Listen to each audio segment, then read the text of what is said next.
Welcome back. So today we will see how to easily generate website with this script. So go to the folder where you cloned the repo, that is the portfolio, and inside it go to the website code. And here you can see we have a script that is changeurl.sh. So run this script with any bash environment. So in Mac and Linux, the terminal is by default, and in Windows you can use git bash. So what we done, bash your script name .sh, and it takes the URL for the JSON. So go to the endpoint or any hosting service you want to host your JSON. Just copy paste the JSON that you have made and paste it. Now you can see we have the URL.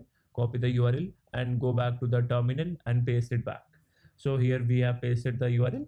So voila, we are good to go. Now we can just drag and drop the website code folder to the any hosting service like Netlify or whatever. So here you can see the new URL. The new URL is there. So now let's host to the Netlify. Okay, so let's go to netlify.com and go to any existing website or a new website, new deployment. So we are choosing the existing. Just drag and drop the folder. You know the hack or you know the stuff for the Netlify, so it's good. Just drag and drop and you are good to go. Thank you.